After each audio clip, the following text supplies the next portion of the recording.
Welcome to the Art of Equine Alchemy. I'm your host, Amber Leidick, horse trainer, healer, and mentor. This is a podcast where practical horsemanship meets personal evolution. Here, we're diving into what it means to truly connect with your horse, yourself, and the world around you. Through conversations with equine professionals, horse owners, and members of our community, we will explore real stories, actionable insights, and tools designed to help you heal and thrive. This isn't just about horses. It's about transforming how you show up in your life. Because when you address what's happening within yourself, everything around you starts to align. Whether you're looking to refine your horsemanship skills, gain clarity on your own path, or create a more meaningful connection in all areas of your life, you are in the right place. Let's get started. To the Art of Equine Alchemy podcast. This is the Mirror in the Stall series that we are doing, all focused on relationship to self, relationship to your business, to your partners, to your friends, to your family, to your money, to your animals, to all the things. We're even going to have somebody come in and do relationship to your voice. So I hope you guys enjoy this little series that we've got. Today we have Natalia Graf. Hello. Hi. Hi. I'm back. I know. We just had her on not that long ago on our Tea Time with Shaylee and Amber podcast, where if you guys listened to that, you kind of heard her story. But if you haven't, then we can do a little brief overview of what it is you do, because I think Yeah. that the funnest thing about that is that I'm always saying, if I were to wear breeches, I would be wearing the breeches that you create because they're magical. And maybe I'm just going to buy them for fun. So I own an equestrial apparel brand.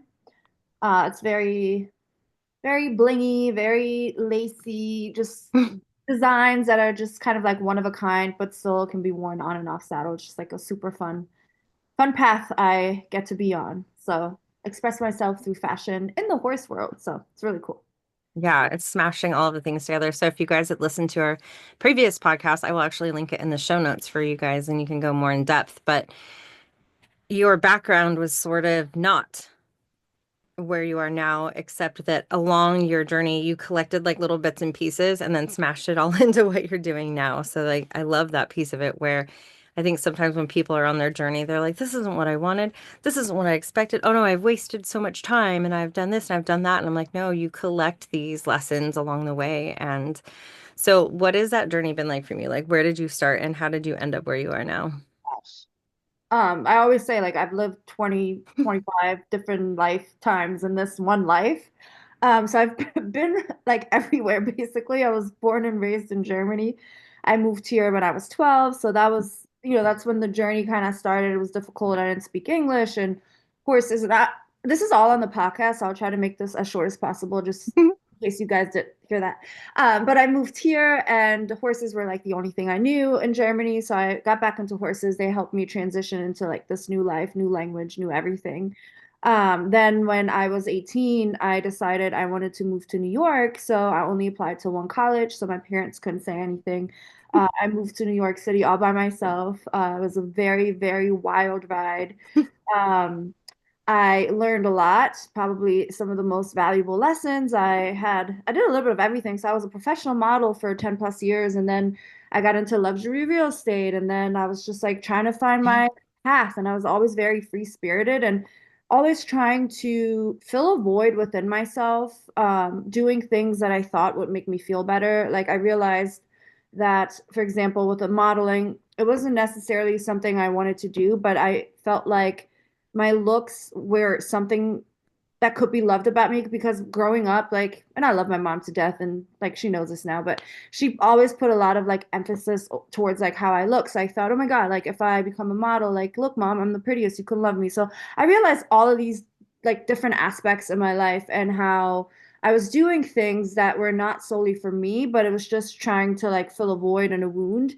And I was never fully happy. So then I did that, and you would look from the outside in and think, life was perfect, but I was super unhappy. Like I was out and about all the time, drinking, doing all the things, exhausted, showing apartments, and super unhappy. So then horses were like the only thing that truly ever brought me joy. Like as long as I can remember, I think like the earliest memory I have of horses, I was probably like 2 or 3, and something was wrong with my bladder, and I was in like some sort of kindergarten or daycare or something. And I couldn't pee, and it was like super painful. And they called an ambulance, and oh, they called my dad, and we were waiting on an ambulance. And I remember my dad made me a horse out of Play-Doh, and I just instantly calmed down. And that's like the first memory I have of horses, just seeing, like, it wasn't even a real horse, but it was like Play-Doh horse. It just calmed me down. And I was always obsessed with unicorns in particular, which is like why our logo is a unicorn. Like our sync logo kind of looks like a dragon and a unicorn. Um, so I've always seen like this magical side of horses. But anyway, so then I got into horses and all that, was in New York, felt super empty, thought to myself, okay, I'm like super free spirited. This is not working out. I need to have more structure because structure is accepted by society. I need to do the corporate rat race. I need to wear a suit. I need to have a six-figure salary. Like that is what I should be doing. So then I moved back to Northern Virginia, DC, which is where I am right now. And I got this soul-sucking 9 to 5 where I literally wanted to die every day. Like I was in this like dark gray office. Like just imagine a movie and everything looks gray. Like that was my world. There was like no color. Everything I wore, I still love wearing black, but everything I wore was like so dark. And that's how I felt, right? So every day, again, you from the outside looking in, you'd be like, oh wow, like she's got this like great job, she's got a nice salary, she's, getting a what is it, 401k and all those things. But I was super miserable, even more miserable than I was in New York. In fact, I was like, why did I leave? I had it so good. Give me my free spirit back. Long story short, and then I thought to myself, when I first moved back, one of the reasons was to get back into horses. But this job was taking up so much of my time that I couldn't even ride. So then I was like, what the hell is this? I can't live on like this. And one day I woke up and I was like, this can't be life. Like this cannot be life. I don't accept it. And then my journey began where I started meditating, and I've always been pretty spiritual, but I really started to connect to myself in a way that I had never done before.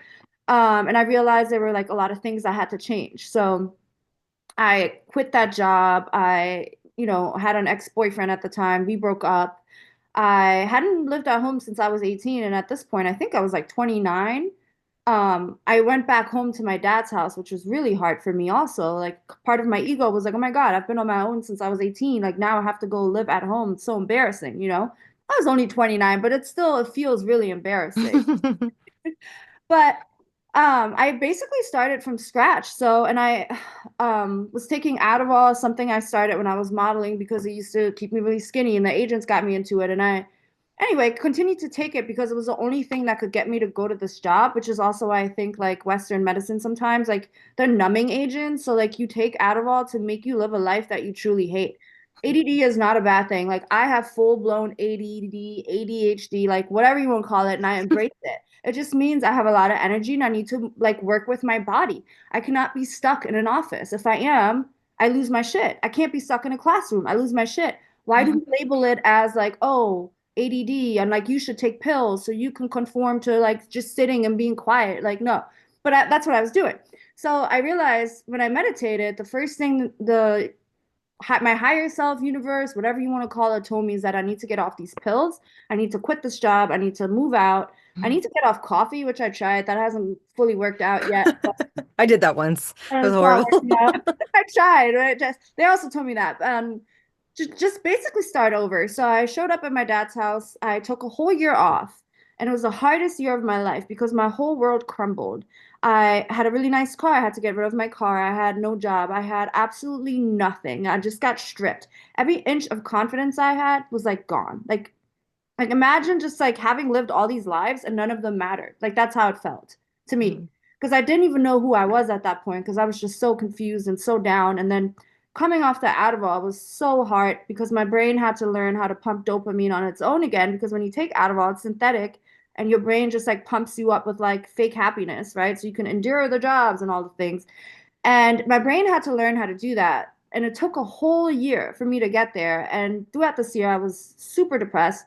I used to stare at the ceiling and not care if I woke up. Like, not that I was suicidal, but I just didn't care. I had no life in me. Like, I was so dull and I was rail thin. And there was like n no life in me. Like if you looked at me into my eyes, dull. Long story short, a year later, within that year, I got back into horses. So then I said to myself, okay, what can I do? How can I feel something? Like what have I always loved? And then I was like, horses. And I found this ad to help out at this facility of this lady who got horses off the racetrack, retrained them, and then sold them. And I was able to work there and also lease a horse and help like right with exercising some of those horses there. I get there, and the same day I get there is the day my current horse, King, who's in the background, gets there as well. I had absolutely no idea I was gonna buy him. Like, just I can't even explain how like this. Some things are just like meant to be. I believe all of our horses are meant to be, but just like how it all happened was just so crazy. Anyway, then I ended up buying him later down the line. He injured himself, so he ended up staying there much longer than the other horses, which made me bond with him. And I bought him without even riding him. Like that's how crazy. She's like, I'm gonna sell him. Do you want him? And I was like, how? I have no money. I don't know where I'm gonna live. And yeah, so I ended up buying him and working off, his board and everything by being there. And within this time frame of having King, like he saw me when I was like this. And little by little, he built me up. And he still does to this day. Like it's not even close to being over, but he took me from this insecure, small, I would say. I felt really small. I was afraid to speak.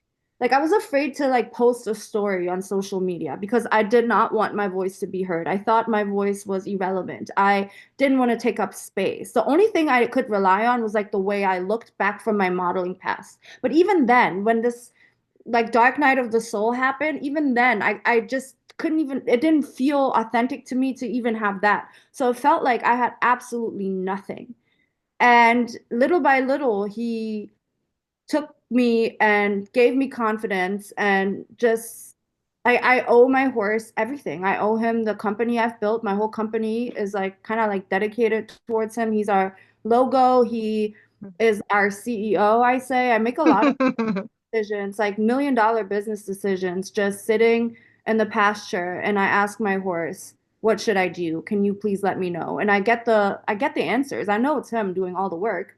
Even the collaboration with Celeste, like the balance and movement method, all of those things. Who do you think did that? Dragon and King are like working behind scenes, like it's just like certain things you can't explain. And I think the biggest difference for me in business and like a lot of other people is that I operate from a completely different view and a completely different way.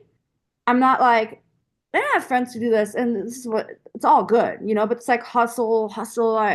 We got to grind, we got to do this. I don't do any of that. I let it come to me. I allow the magic to come to me. I don't put resistance towards what I want to bring in. And it's just like a different way of doing business. And I also think that's all King. Like, I'm just here living in King's world.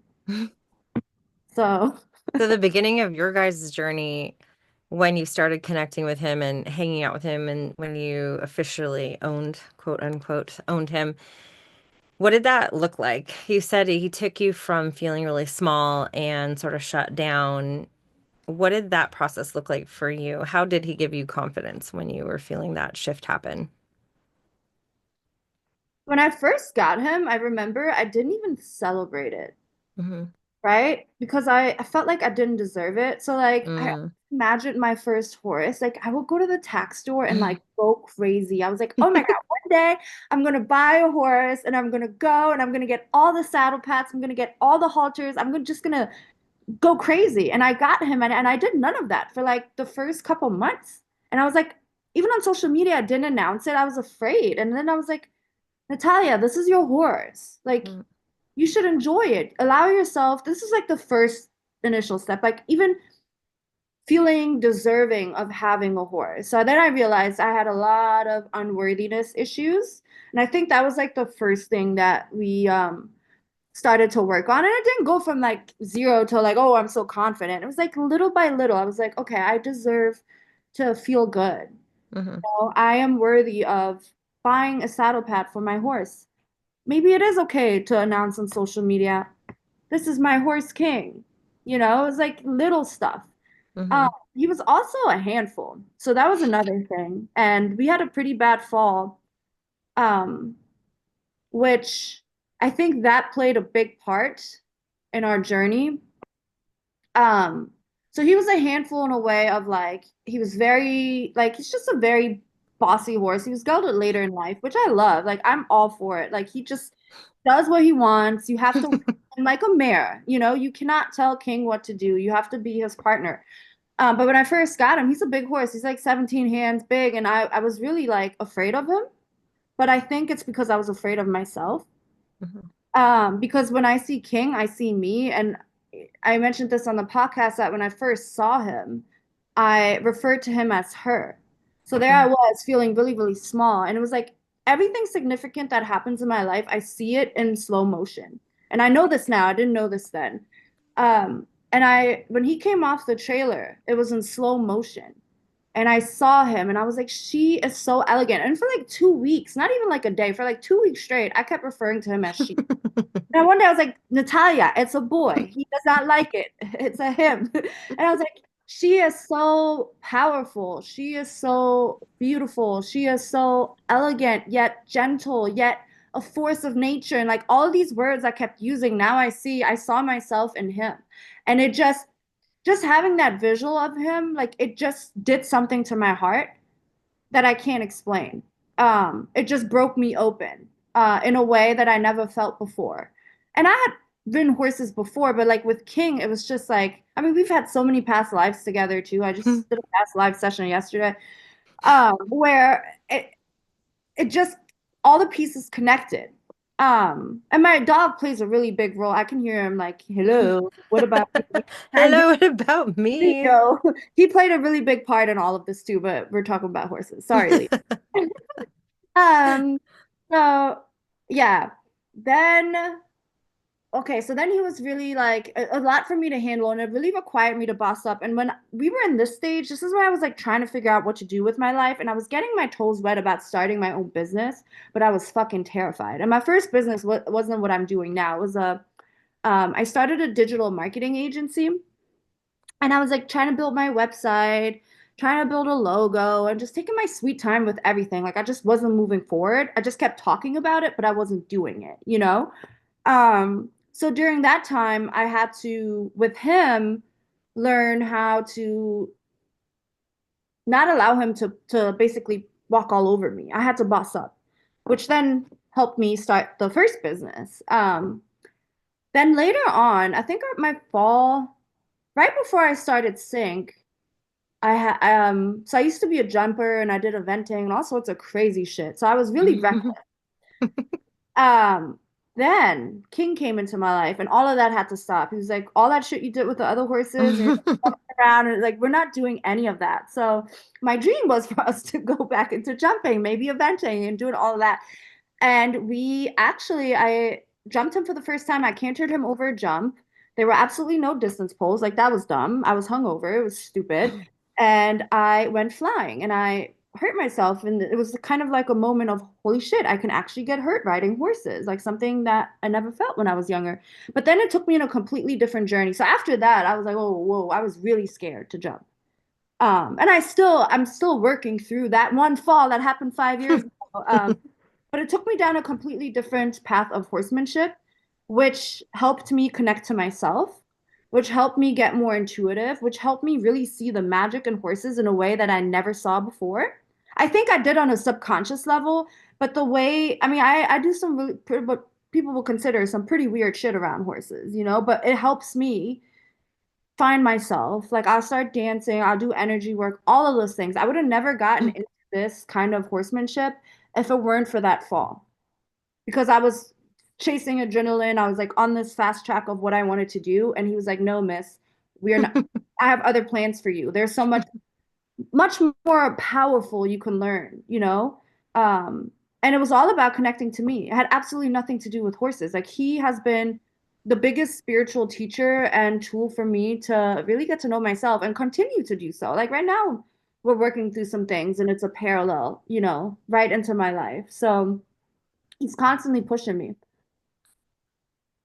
Yeah, it is interesting how they do that and how your experience, and I was saying s- how we do one thing is how we do everything, and it feels like I try to deeply express that our experience in our external world is just a reflection of what's going on internally. And if we really can understand that, we can start to look at all of the things around us as just information and like direction and where the next place to go is, and kind of find those sticky spots. Like the worthiness stuff is so big for people. There's so much of that that's so prevalent. And I think that it always it always feels like to me it starts when people are young because it kind of feels Yeah. like you're taught to be small and quiet and don't brag. And, it feels like that stuff is sort of constantly shut down and it creates these like small versions of people that are definitely not set up to be entrepreneurs. That is not what school is school is for. No, Yeah. and it's So, definitely for women. right. Yes, definitely.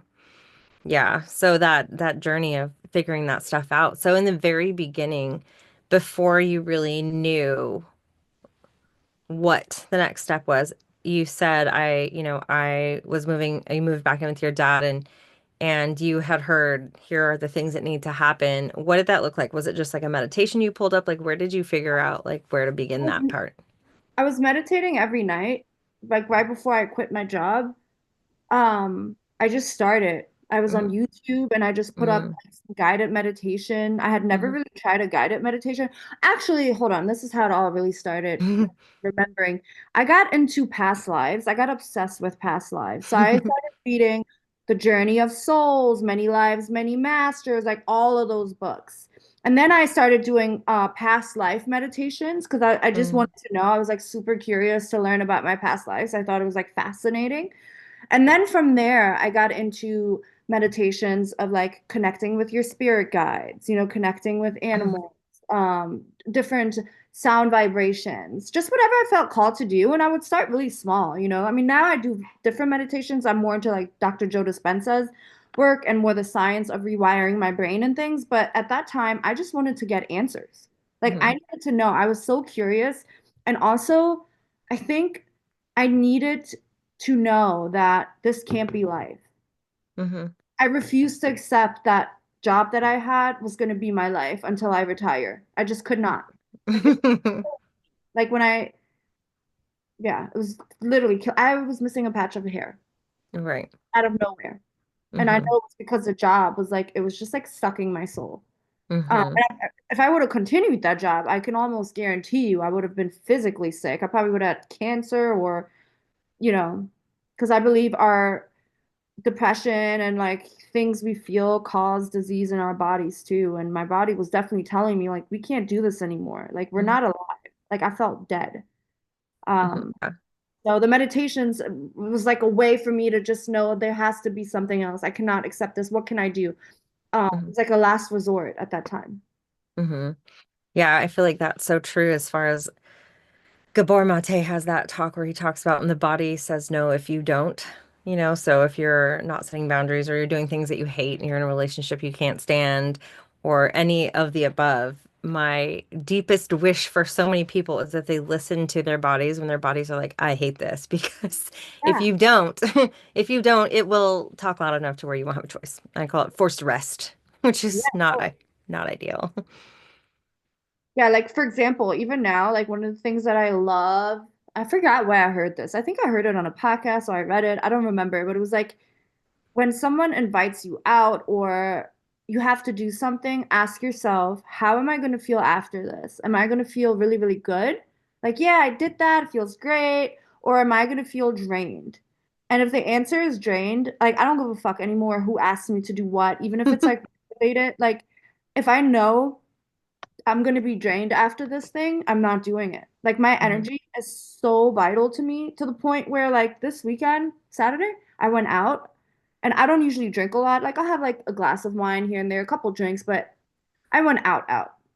And the next day, like my energy was just so low. And I realized like drinking like that is just not something I do anymore because it just like it brings me back down. So why would I hurt myself in a way that's going to make me feel like crap? Like I'm just now coming back to normal today, somewhat from something I did on Saturday. Why would I Mm, do that to myself? My energy is so important to me. I work so hard to feel good in a way, to keep bringing myself up. Why do we do things that hurt us?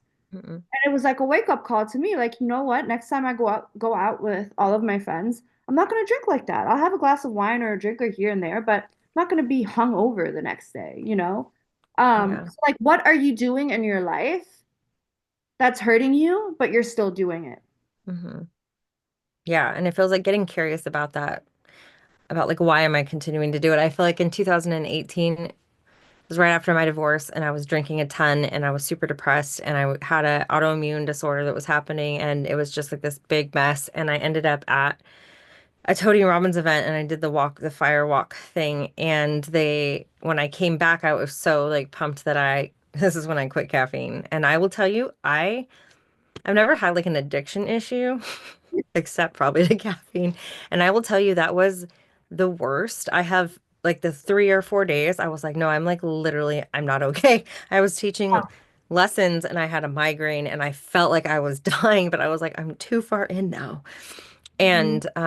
But on the other side of it, that was a long time ago. I drank tea again, but it was like the clarity that I had by not drinking and then just having my vessel cleared Yeah, out.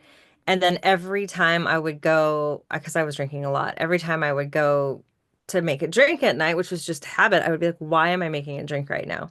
And I never had a good answer. There was yeah, nothing. It wasn't like I was celebrating with people. It wasn't like we're having a glass of wine with friends I haven't seen in a long time. It was literally just like I have no idea. I have no idea right, why. So like that getting curious part when that old habit and the patterns you're kind of trying to break, like, but why am I actually doing this? It was really right. interesting because it kind of put it back on me like, oh, like I actually don't know. But I think so many of us just go unconscious, especially when we're experiencing like a really hard time in our life and we're just like autopiloting through until something so big happens that we just can't anymore. So I think that the gift in that stuff is great, but freaking listening to yourself. Escape mechanism too, right?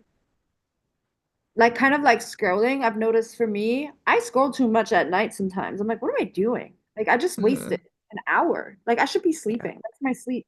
Why am I on social media? Like there and okay, we're human having a human experience too. So sometimes we need that and that's totally fine. But when it starts to consume your life and now you're just scrolling every night when you should be doing X, Y, and Z because you know if you do X, Y, and Z, you will get closer to your goal. Why are you looking at stories? Why are you on Twitter? Because you're not trying to take that step forward. It's just kind of keeping you in that safe spot. Like, no, I'm just Hmm. gonna scroll. It feels comfortable. It feels good until I fall asleep. Yeah. You so it's like we all do things sometimes when we know we should be doing other things because it's just more comfortable and it feels like the known. Hmm. Yeah, for sure. For you, do you have some like routines you stick with? I know that you're sort of, there's like a balance, right? There's like free spirit, entrepreneur, like I go with inspired action, but also their balance of, well, you also run a business and there has to be some type of structure. So like how do you balance how do you balance? I mean, there has to be, or it wouldn't be somewhere in there, there's somebody maybe that works for you has lots of structure. Oh yes, yes, our producer's she's great. For me, I have a routine in the morning. Mm. I have some time to myself. Granted, I don't have kids, but I said to myself, when I have a kid, this is still gonna happen. I just have to wake up earlier. Um, but I wake up in the morning and I just have a little bit of time to myself. So I have my coffee. I love coffee. I know I need to quit it. And Celeste posted that, and I was like, it's another sign. Because I also take pre-workout before I go to the gym, and I fucking love that shit too. So like, God damn it, it's a sign. And maybe that's on my list. But anyway, so I have my cup of coffee to me. It's like a sacred thing, right? Like I just love having something hot, and I sit there. And then I did not do it this week because I've had like a really exciting week. So sometimes, most of the time, I meditate in the mornings for like 30 to 40 minutes. I do the same Dr. Joe Dispenza meditation, which takes me into my brain. I do the whole Which one do you rewind. do? It's still I have it on YouTube, but it's the one Mm. basically where you're in space, right? So you're in space, and then it tells you like who you don't want to be anymore. Yeah. And I then think you it's a visualize shifting the belief one. future. Yeah, we Yeah, have a huge library of them and I go through them. So I'm always excited to hear which ones people are sure. like. That's the one I do every morning. But when I in the summer and it's Yeah. nice out, I love the walking meditation. Mm. The one where your eyes are closed and then open. It's like really cool, and you have to like walk with your eyes closed, which is super trippy, but it teaches you how to be in the unknown. So I Mhm. like that because I literally can't see. I could walk something, but I'm like, I trust. And I did walk to a wall in the tunnel once, but it was fine. But anyway, so I meditate most of the time. And then one thing that I absolutely need is my barn time. I've noticed like when the weather is really bad, like right now, when I don't go to the barn, it takes a huge toll on me, period. Something that's really fascinating to me now is that when I lived in New York and I wasn't around horses, I actually dreamt about them all the time. And then I was told from the Horse Collective. So when I first had my spiritual awakening, I also connected to the Horse Collective, and they told me a bunch of wild shit. But one of the things they also told me is that horses are my life battery, and you guys probably as well. And I need them in my life in order to basically operate. And when I was in New York, because I didn't physically have them, they showed up to me in my dreams to basically give me that charge that I need because if I don't have that, like I can't function. Which is also why King shows up in my dreams when I travel. I think that's Mm. really cool too. I dream about him when I'm gone and I'm like, thanks. No horses here. Yes, needed that. Um, so yeah. Oh, sorry. Yeah. My ADD. See, routine. So I meditate and then I start my day. I have to move my body because naturally, as you guys can probably tell, I have a lot of energy. And if I don't move my body, I get fucked up, like Hmm. depressed for no reason. Like the world just like comes down, almost like a thoroughbred. Like I have to move and I love to run. And let's say I'm having a bad day, I go to the gym and I just run or I do whatever and I feel amazing. And then I feel like I could take over the world. So I would say to people too, like you don't have to go run and do things, but if you're feeling stuck, you got to move because that energy gets stuck in your body and it has nowhere to go. Because your mind is constantly running, so you need to have that mind and body connection, which is why movement to me is vital. I go to the gym, whether it's like walking, running, Pilates, almost every day except Sundays. Like I need it. Without it, I Hmm. would also be really, really not structured and also not as motivated because something Hmm. happens for me also as far as motivation when I go and I move and then I start my day and I get into work and everything else. So Yeah. Yeah. So speaking to like relationship with self and how kind of everything, business, money, horses, partners, all the things really are just a reflection of that. What advice can you give to people if they've run up against like, you had said, I found that I had a lot of unworthiness stuff that I wasn't aware of. If someone comes up against that where they're like, oh, I don't deserve this, or oh, nobody cares what I have to say, or, any of those things that we have as humans, what is your advice to them as far as that stuff goes? Like, how do you work around that when it comes up for you? I think the first step is rewiring that belief because it's not true, right? It doesn't even matter where it came from, but you're telling yourself that. So change it and tell yourself something completely different and then go do something that proves that you are worthy, that you are deserving. So if it's like money, if you're like, for example, a lot of people save clothes. They're like, oh, I'm gonna save this hat to wear to a special event, or like I'm gonna save this dress because deep down there's like an unworthiness of like, I don't feel worthy to wear this right now. I don't feel worthy. Oh, this is too good for me, right? So go and put on that dress anyway. Like prove yourself wrong. And the more of that you do, the more evidence you give your brain that you are worthy, then you will start thinking that you are. And money is just energy too. I mean, we could talk about money for hours, but like the relationship to money is so important because when you don't have a good relationship with money, you actually don't get any of it. Like you're always in the same spot. I'm not saying you're not going to get any money, but you're not going to be able to expand your money because once you learn that money is just energy and you learn how to work with the energy of money, you can easily bring it into your life. Like money is to me not important. Like I don't put it on a pedestal at all. I know it's a tool of just continuous giving. It's a cycle, right? You receive, you give, you get. Receive, give, receive, give. It's constantly circulating, right? Money's meant to circulate. So I don't get upset about bills. I don't get upset about um, I love tipping people, in fact. Like I love giving money too. It really brings me joy because I think about who I'm helping out when I tip really well. Or like if I spend money on a charity, I think about how much good that money is actually doing. And then the universe is like, oh, like her nervous system is so regulated when she gives money. Her nervous system is so regulated when she checks her bank account or when she has bills. We're just going to keep giving her more of it. And I didn't understand this was like a real thing until I really started to play around with it. And I got obsessed with it because I saw how quickly it works when you shift your relationship to money, and I always tell people like think about yourself and think about how you react when the bill comes. Think about how you feel when you check your bank account, when you have to log in on your phone. I'm about to go into my bank app. How does it feel when you walk into a store and you want to buy something? Like, what's your first thought? Let's say it's something nicer than what you're used to. Like, what do you think? Because if you're aware enough, you will catch every single thing you have with money. And that's how you can fix it. So the number one thing that ties it all together is awareness. Because without awareness, you're just walking through it blindly anyway, right? So first, you have to separate yourself almost from your body. I say like you see like a higher perspective of yourself and all your habits.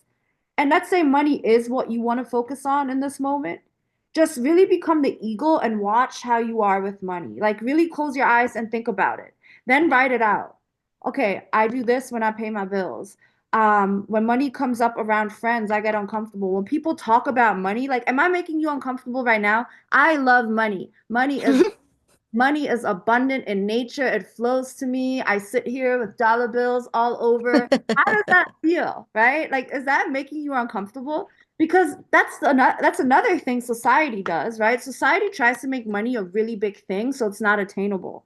When we watch Hollywood movies and all of this, people with money are evil. People with money are this, that. It's all bullshit that they tell us that so they can subconsciously program us to not want to have a lot of money, to think that even in religious cycles, like money is the root of all evil. It's all fucking programming because money can also do a lot of good, right? Just like everything else in the world, it depends on whose hands it comes into. Now imagine if all of these heart-centered entrepreneurs knew how to get money easily, how much good they could do in the world. The world would be a better place. But then you also have the spiritual side of people who also say, oh no, I'm like just vibing with my crystals and like money's bad. I don't want like what are you doing? You need money to start your business and to make a difference, right?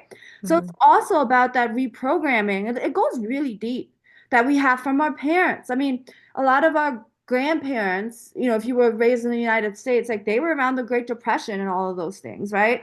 Parents always say things like, money doesn't grow on trees. And my mom was telling somebody a story the other day. She was like, yeah, Natalia always like she viewed money as just paper. And I looked at my mom. I was like, Mom, I literally made a course about this. It is just paper. And I was like, I turned out just fine, didn't I? And then she laughed. Like, yeah, it is. It's not real. It really is Mhm. not real, but people put it on such a pedestal, which makes it unattainable and unreal. So question yourself also, how did you grow up? What did your parents say? Did they tell you that you have to work really, really hard to make money? That's another belief. I see a lot of successful people who have money, but they work themselves to the ground. Why is that? Money only comes to them when they work hard because it's a belief system that they have installed in themselves that says, money only comes to me when I work really, really hard. Otherwise, I don't deserve it. I have to earn my keep, right? So everyone's reality is just a money reality is just a reflection of the deep rooted beliefs that they have about money. And once I understood this, that's when like my whole company went to like multiple seven figures. Like I just blew the lid off. I was doing fine, Mhm. manifesting, bringing things in, but it didn't get crazy for me until I really got into this money work. Like, and I'm still doing it. Because Mhm. another thing is we all have that money meter I was talking about. We all have a certain amount of money that we're really, really comfortable with, which goes back to our nervous system. It's all connected. And when you push that lid a little bit further, than what you're comfortable with, your nervous system is like, no, making that much money does not feel comfortable. Yeah, I want it, but it scares me deep down. Like this is like a very subconscious thing. So imagine yourself making $1 million a month. How does that feel in your nervous system? Right? So when you want to expand that money meter, I always say to start smaller so you're not like scaring yourself off. So if you're making like 20,000 a month, tell yourself next month I'm going to make 22,000, right? And then you're like, "Oh shit, I made 22,000. Like that's my new Mhm. meter." Okay, okay, okay. Next month I'm going to do like 23, 24. And then the more comfortable you get with this concept, then you can stretch out the numbers and you can go bigger and bigger because you start to realize that it is truly just you holding yourself back. And just the way we have like a money meter of how much money we bring in, we also have a bare minimum. And if you think about your bare minimum, think about that number and just think back of your life. And have you always not hit that bare minimum? It's because you expect that number no matter what. So that number always comes to you no matter what. It's a fucking game, dude. We're all just fucking around. So good. I know I feel like that's probably one of the things that I think people get really hung up on when they go to start their own business. When they have these ideas and they have this creativity, because I feel like every single person has that in them from the get-go, and whether or not people pursue that stuff as they grow up or they just go to work for someone, which is also fine because that could be your calling to Yeah. support someone doing that, right? Um, is the one thing that kind of holds them back is the money aspect. Well, I don't have enough money to hire this person or get started. Well, I don't know. I have bills to pay, so I have to stay in this job. And it's so interesting how it's such a sticky subject for so many people. And so for you, what I know you have a course. So for all of you that are like, I'd like to plump up I'd like to heal my relationship with money. We'll put the link in the show notes to her course. But the piece of I found this limiting belief, like I found my cap, I found my like if I got this much money this month, oh shit, no, too scary. What do you do about it when you find that? Someone finds one of those beliefs, like you saying, I'm still working on mine. So what does that look like? When you find maybe your uncomfortable number, then what do you do with that? I get really fucking comfortable. I imagine myself having that number and I calm my nervous system. So when I'm Mhm. meditating, like when I'm visualizing what I want to bring in, I make it the norm and I speak it into existence before it even happens. I already think, like right now, I'm already on 8 figures. I'm not even thinking 7 figures anymore. I'm thinking 8 figures. I'm so comfortable right now making 8 figures that it's like I know it's coming. It's like a matter of time because I'm already programming myself to be really comfortable with receiving that. It's the norm. It's attainable. Mhm. It's not important. I think what also like when the lid really blew was when I just was like, this is so normal that it's like not even important. Like I don't need it. There's that resistance got removed. It was almost like expected and like, okay, money, you work for me now. And I expect Mhm. you to come in and I'm not putting you on a pedestal. You're not that important. And I'm comfortable with this. So if you have a number in your mind, really visualize and get so comfortable with it where it's almost laughable. You're like, of course I made that. Why wouldn't I make that? That is Mhm. my number. That is so normal. I get this all the time. It's really not a big deal. Who cares? And like really get go throughout your day. I know this is gonna be a lot for some people too, but like I remember before I made a lot of money, one day like I put on this dress, I got my hair done, I got my nails done. I took myself out on a date and I ordered the most expensive fucking steak, Mhm. most expensive glass of champagne, and I was sitting outside by myself eating this, and I was like, I'm that bitch. And then I started making money like right after. It works. What? You need to become her now, right? It's a whole persona thing too. Like, who is she? Mhm. How does she start her day? If there's like a person you look up to, you can take pieces from that person. Like in certain situations, like I love Amanda Francis. Like I just fucking love her. And I'm always like, what would Amanda Francis do? Or when I'm working with horses, I ask myself, like, what would Amber do? What would Celeste do? What would Tara do in a situation like this? I take bits and pieces from people I admire And I ask myself, what would this person do when I find myself in a situation where I'm just like not feeling it? And it Mhm. automatically shifts you, and you're taking bits and pieces and you're becoming that version of yourself before you know it. But you have to not just like think about it in a money way. Like, how does this person dress? You know? Like, let's imagine you had like $50,000 in your bank account just chilling for like your wardrobe, right? Go in your closet right now. What would that version of you wear tomorrow? Why not? Go to the store, in a grocery store, wear that hat, wear that dress, wear those boots, right? What is she like? Like, how does she get out of her car? Like all the small details. And Mhm. another thing that's really, really helped me is that I make my energy really big every morning, and this goes back to the routine. And I also do this when I'm working out. So I imagine my heart center, like if I'm on the treadmill, even I do this because other people are around me. Or you can do this at home, but I really encourage you to do this when you're out too, is to imagine your heart center get really, really big, right? And now your heart center, and you can visualize a green light, whatever comes to you, your heart center is now leaving your house. It is now leaving your city. It is now leaving your state. It is now leaving the globe. For example, when I'm at the gym and I'm having a day and I feel small, I'm on the treadmill and I make that energy like literally take up the whole fucking gym. I make my energy so fucking big. And what that does in return is it actually makes you feel really, really big.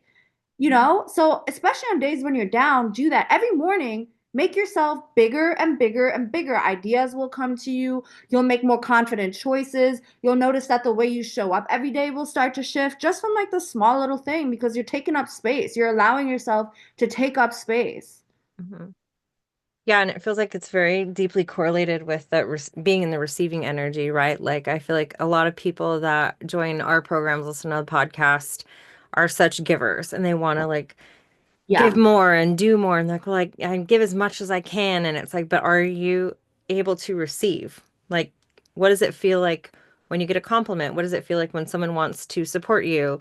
What does it feel like when someone wants to do something for you, help you out? Like is it like no, no, no? Because energetically it's sort of the same thing. It's like is your energy closed off or is it willing to receive? And I think that's like a big part of what the horses do for people where they want to offer up the healing, they want to offer up the ideas, they want to be able to share those lessons with you.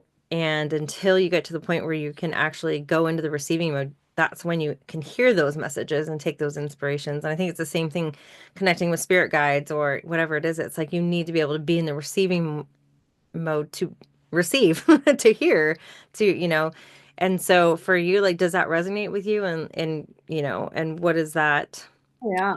What does that look? I feel like it's just such a dance between the masculine and the feminine, where it's like the masculine goes out and does the things, and the feminine is like, I can go with the flow of it and like Yeah.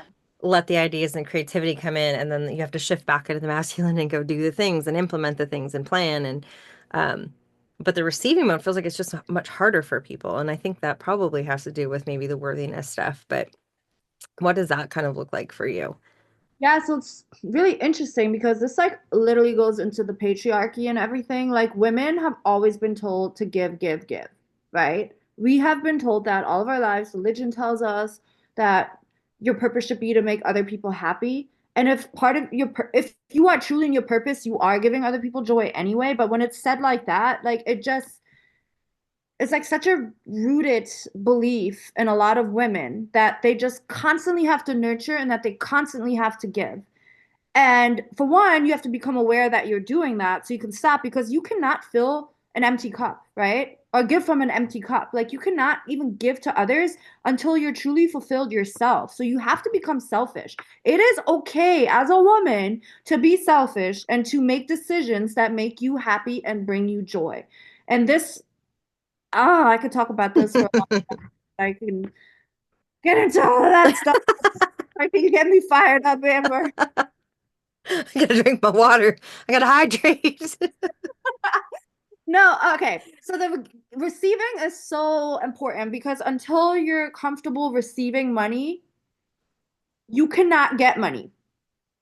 And receiving doesn't have to be in the form of money either. It's like receiving help. And I used to be that person where like I My ego was like, I don't need help from nobody. I can do everything myself. Get away from me. No, I'm good. Or when somebody compliments you, like you said, I always had to bounce back a compliment instead of just being comfortable receiving it and saying thank you. It's like all those little things. Or when someone does something nice for you, do you feel uncomfortable? Because if you do, then you're also blocking yourself from getting money Mm, because money is also receiving. And it's that if that receiving energy does not feel comfortable in your nervous system, it's taken as resistance. And we all know that resistance doesn't manifest anything. So now you're blocking yourself from bringing money. And a lot of people feel guilty receiving. Guilt is mhm, a huge thing. Why do you feel guilty receiving anything? mhm, And that can go back to your childhood, but it doesn't even fucking matter where it came from. You're just aware that it's there. And now you're like, okay, no, actually, I am worthy of, receiving. I shouldn't feel guilty. You like rewrite that story and put yourself and become aware of it. So for me, the first thing was with the compliments, right? So I noticed that when people gave me compliments, I was really uncomfortable. mhm, And then I consciously, every time I got one, I received it and I didn't bounce the idea back. So practice with that. Like if you find yourself uncomfortable receiving when people give you a compliment or they ask you for help, you have to be conscious though and catch it. But that's how you changed it. mhm, Change it. Yeah. But women are always told to give, give, give, and this was just a way to keep us small mhm. and to Yeah. keep us helpless in a way. Mhm. Powerless. Yeah, I think that's the benefit of having horses in your life because there was a question that I asked on Instagram a little while back, and it was just sort of this poll, and I had asked like, are you substituting human relationship, whether it's partnership or anything, friendship, anything, with the relationship with your horse? And it was like an overwhelming yes. And then it was, is it safer to be in relationship with horse versus a human? And everyone said yes.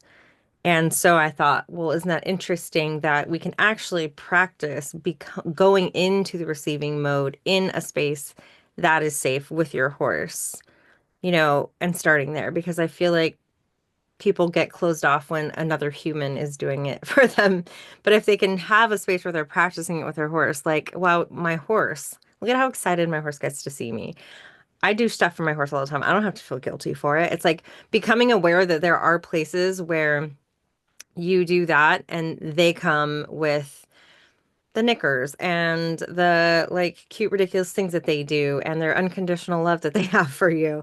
And remembering that that's the same, that exchange is the same thing. And I think sometimes it helps to be able to like feel what it feels like to be open to receive that or feel what it feels like to be seen or to be in, a relationship with another being and have it feel like I just get to be who I am right now and like carry that over into the rest of your day. You know what I mean? Yeah. Because it That's so sounds like that's interesting. kind of what you did a little bit with King, where he worked his way in there a little bit with you and then practicing Yeah. the vibration of that. Well, interesting story, actually. So I did a past life thing yesterday Oh with the yeah, I want to know lady. about that. Yeah, I was so King is of course showing up. He's always doing his thing. And like we never just have like yeah wavelength. It's always like yeah. So now he I was having a hard time with boundaries with King. And I mean, I'm sure you could sense some of that when you saw us together. Oh, we did work together a little bit at EOC with that, where and it's such a common thing for people. So It's like, here's why. This is the kicker. mhm, I felt guilty to give King boundaries. And it all went back to a past life mhm, and it was like the most emotional past life regression thing yet. Like, yesterday, like ever, I was like crying and I felt like my heart was so heavy. Basically, I was in a past life. King and I have had many lives, and he was my horse. We were very poor. He was like, this was like back in the day when horses were like working horses and stuff. And he was like my farm horse and cart horse. And mhm, I was cleaning wounds off him from the attack, and he was like mhm, all fucked up. And it's like almost like Black Beauty, kind of like that scene. And I was crying because I truly loved him, but had a family to support. And this was the only way we were making money. And because I pushed him so hard, like that guilt came from that past life mhm, where it mhm, transferred into this life now. And I have a hard time telling him to do something because I don't feel worthy of it because of that. And I feel guilty setting set boundaries with him. Like and this is why I always get confused a little bit in like my journey of horsemanship. Like, well, I'm in the arena and he's like, okay, I'm done. I want to leave. And I'm like, okay, we can leave. But then like with King, you could do some horses are cool with that, but with his personality, it doesn't work, okay? And we got into like this thing now. And it's because of me feeling guilty of having these boundaries in my relationship. So I'm like very aware of it now. And Mhm. he's teaching me to want my desires right now. And it's not like I'm asking him to jump a meter 40, right? Like we're doing cool stuff, right? But it's like, just, you can do this. I know you can do this. It's okay for me to have that desire to want to do that with him, and I shouldn't feel guilty for it. And Mhm. let him say, no, I'd rather go eat grass over here. Like that's what I'm dealing with right now. And he's teaching me a really powerful lesson of it's okay to want what you want, and it's okay to just want to go for it. You don't have to feel guilty. You don't have to feel, unworthy of having that. And it's a really Mhm. powerful message. And it was really interesting and fascinating how it trickled back from a past life into Mhm. this life. Um, so that's the lesson that we're dealing with, like literally today, as of today.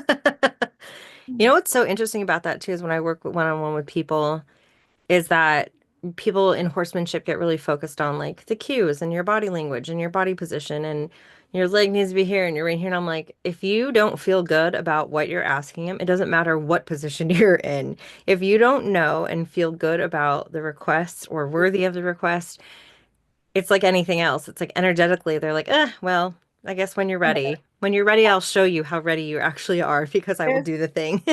is like what you just said is like so true. Like your body language can say go, your words Mhm. can say go. You're like, and you know my words, you know what I'm asking you. But if that deep intention, even like 0.001% of the body is like no, they don't react. And like it was to the point where I was having such a bad ride last week, like where he was just like literally going doing this, telling me no with his head, like, and I'm like, what the heck? I'm not even doing anything. So then this lady, the trainer at my barn, she was like, do you want me to hop on really quick? And like I made an agreement with King too. He had specifically said he doesn't want anyone else riding him. But in that instant, I was like, yes, I need to see this. Hmm. He gets on him. And when I tell you, she has no bond or relationship with him, nothing. Like he moved at a whisper. He did everything she wanted. And then my trainer was like, he's a very sensitive horse. You just have to whisper to him. And I was like,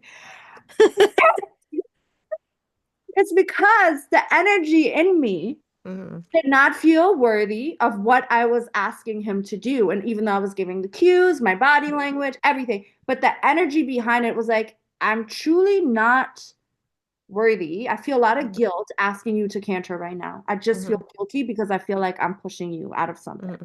And he's sad Hmm. and he's everything. And yes, of course, if you have issues come up, then obviously don't Hmm. your horse. But Right. this is like what he's teaching me. And it's just Yeah. so mind blowing that they can read us to this extent. Like it's Yeah. I think that was my entire inspiration for starting the Mirror in the Stall program was because I just saw it over and over and over again where I was like, it has nothing to do with you kicking harder, holding longer, or, getting your body position and like it doesn't matter because I can feel where you're holding in your body. You are not willing to follow through or you don't feel good about it or you feel like you're not worthy to receive like what you're asked is. And I think that was the main inspiration for this because I was like, this is such a prominent issue where you have something right in front of you, like reflecting back to you, completely unbiased, exactly what's going on for you inside. And if they're not moving forward, it's because they sense some sort of resistance. And it's this beautiful gift where they get to like show you so long as you're aware that that's what's happening, which I think most, I don't want to say most, but a lot of the horse world does not even think that that is a thing. So I feel like, I feel like, I feel like it's such a huge thing that I want everyone in the world to know because it's like the bottom of where the belief systems come. Like you can get at it from relationship with partners, you can go at it from business, starting up businesses, you can do it whatever angle. My angle's always been through the horses because I'm like, well, if they're not giving you, how do you feel about what you're asking them? And they're like, well, I feel like you do it better than me. I feel like I'm not doing it quite right and they probably shouldn't do it, and all the stuff comes out. yeah. So it's this like entry point to like dive deeper into those like limiting beliefs. So So yeah, it's fine. I just love that. I love that you guys found that because it's I, interesting to sort of understand where it comes from. well, I didn't even think about a past life because I always ask myself, why do I feel so much guilt? It's not like I've done anything to him in this life. Maybe like in the beginning of our horsemanship journey because I was doing things the more traditional way, but all of a sudden, little by little, like my boundaries were getting crossed, and I realized it was from a place of guilt. Mm. I didn't feel like I could ask him to do that. I was like, oh no, no, he's gonna break. Like literally, like big, beautiful horse is gonna, but it was all because I did not feel worthy. And something I haven't done a lot of work on. So I work a lot like on my business and my relationships like with humans and things like that. But I think I'm now becoming more aware that I haven't rewritten my story as a horsewoman. That's so good. Yeah. Yeah. And I need to like really take that time and think about what the beliefs are that I have around me being a horsewoman. Because I have Hmm. a lot of traumas with that too that I never really addressed. And I think now King is also challenging me to sit down and really think about how I view myself as a horsewoman. Like Hmm. I know a lot. I'm worthy. I can do Hmm. this. Like these are all things I ignored for many years. So that's Yeah. also happening as of right now in Yeah. a different shift in life. How rad. And it's so interesting because just doing that work is probably going to up level everything else. It's like you get to focus on the one thing that feels most relevant in the moment, but then it shifts your entire everything in your life and usually expands that way. So that's fun for you. Yeah. Thanks, King. I know. It's just always working, man. Like you need some sir. I am the problem, but you relax. So as we wrap up, we could go for a long time. As we wrap up, what are some thoughts, anything that you feel like you want to share before we get off? Anything like a burning Good desire to just like, question from Vanessa. Actually, is there an let's energy see. chakra to help focus on healing, to encourage the frequency raising? For what in particular? Is that like a particular place of healing or just like in general? For me, like the biggest vibration raiser is to focus on the heart center. And I Hmm. do this quite often throughout the day, especially like on days where I feel like people are just getting on my nerves. And we all have Hmm. those days where I'm just like, humans. I know I need to focus on my heart. So I like Hmm. just try to expand what I just talked about with like really visualizing that heart center getting really big. Like I feel Hmm. it vibrating almost and tingling. And Hmm. I love my heart stones and things. I have crystals on. And I speak intention into my heart, right? So Hmm. like, my intention is for you to get really, really big and to love. And that's the highest frequency of all to me. I know some people say authenticity, but I think it's Hmm. love. Hmm. So That's making so interesting. I've heard that, and then I think of what is authenticity. It is self-love. that's It's so like full acceptance of self. It's like, so it basically is the same thing, but I have heard that before and I've been like, oh, wait a minute. It's the same. Same, yeah. same. So is there anything that you want to wrap up with? Like I said before, you have your course, so we'll Yeah, share that in the link in the show notes. But if there's anything else that's wants to come out, just take up all the space, you know? be that bitch. Yeah, like be that bitch. What is become her because life is short and we're all gonna die soon, one day. And if you're not truly doing what you love, like what are you doing? Yeah, perfect. Well, thank you so much for hanging out again. It was great as usual. And yeah, if you guys want to know more about her and her business or the course, you guys can go ahead, check out the show notes. If you like this episode, like it, share it, subscribe, do all the things, and we will see you later. Thank you for hanging out. For having me.